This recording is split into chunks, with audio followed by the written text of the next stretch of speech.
नमस्कार। मैं GRS news के लिए गिरीश सिकरवार।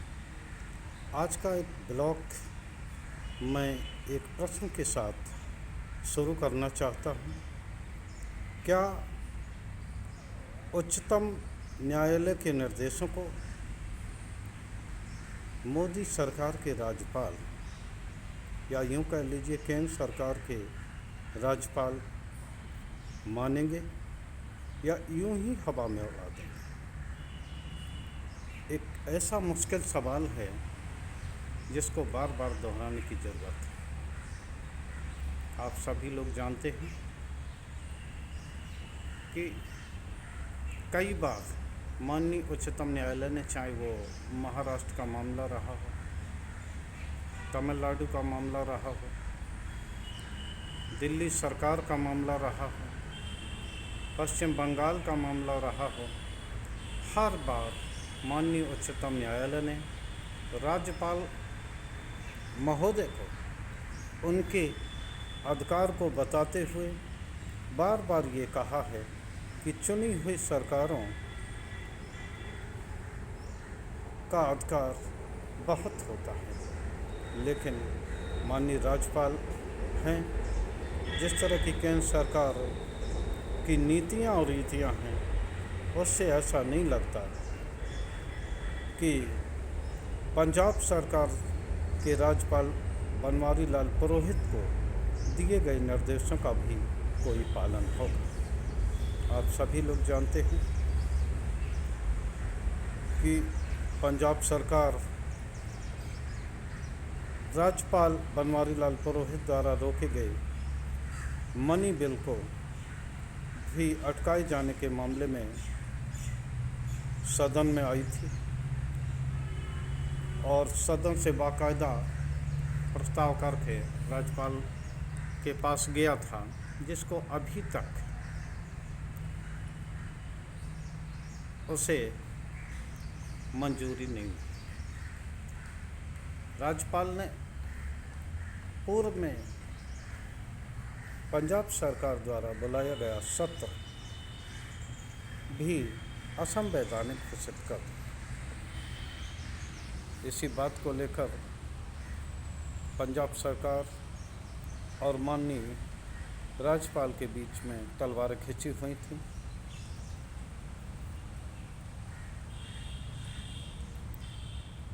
कल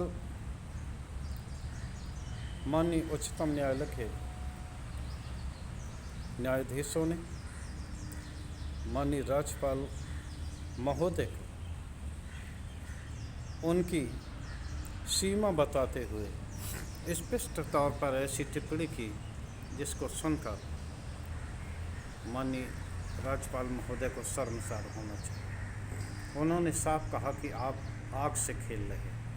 उन्होंने पंजाब सरकार के ठहराए गए असंवैधानिक सत्र को भी लेकर काफ़ी तल्खी दिखाई और उन्होंने कहा कि विधानसभा अध्यक्ष को, सरकार को कभी भी सत्र बुलाने और उसका सत्रावसान करने का पूर्ण अधिकार है। उन्होंने पंजाब सरकार के निर्णय को लेते हुए राज्यपालों की भूमिका पर भी चुटकी थी, लेकिन ऐसा लगता है कि ऐसी चुटकियों से कोई भी असर पड़ने वाला नहीं है, क्योंकि जो राज्यपाल की अथॉरिटी है, जो उनकी नियुक्ति करती है, वह सरकार ही माननीय उच्चतम न्यायालय के निर्देशों को। हालांकि कल भी सरकारी वकील तुषार मेहता ने ये मामले को लटकाने का प्रयास किया। उन्होंने कहा कि आप कुछ भी आदेश पारित न करें, राज्यपाल और मुख्यमंत्री मिलकर इस मामले को निपटा लें। इस पर भी माननीय उच्चतम न्यायालय के न्यायाधीश ने टिप्पणी की कि अगर निपटाना होता तो हमारे सामने आने की आवश्यकता ही क्या। उन्होंने कहा कि अगर मामले को निपटाना ही था तो आखिर क्यों राज्य सरकारों को हमारे पास आने की ज़रूरत पड़ती है। तो मैं आपसे ये पूछ रहा था कि क्या राज्यपाल अपने आचरण में सुधार करेंगे।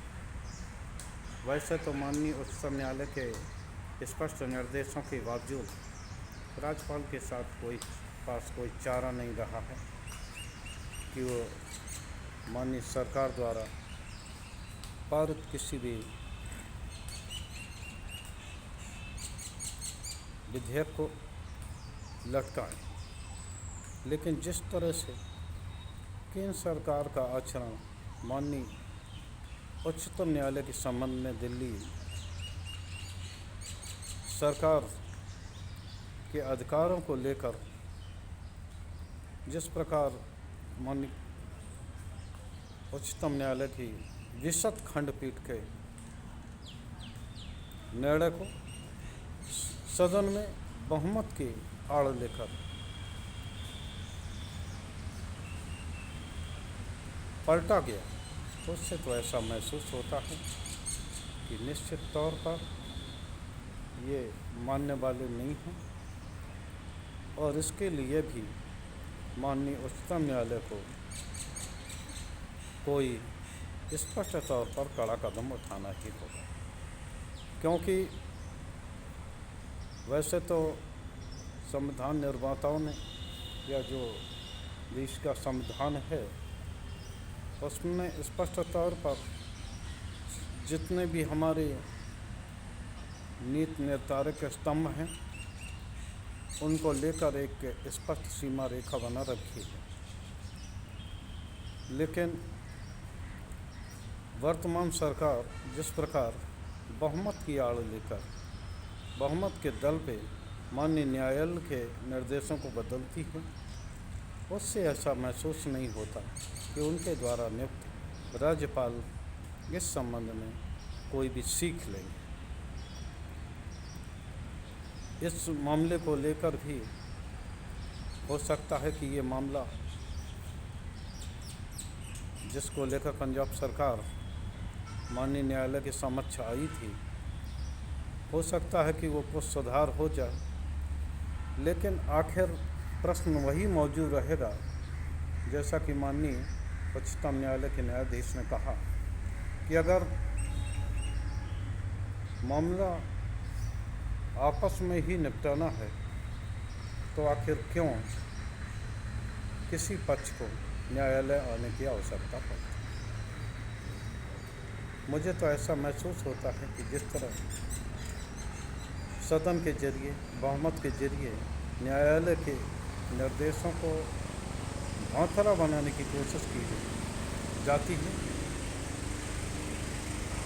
इसको लेकर माननीय उच्चतम न्यायालय को कोई कड़े निर्देश देने ही होंगे।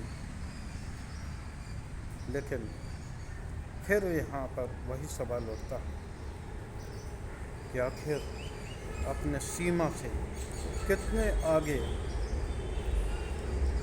आखिर न्यायालय जा सकती है। ऐसी आशा शायद हमारे संविधान निर्माताओं को भी नहीं रही होगी।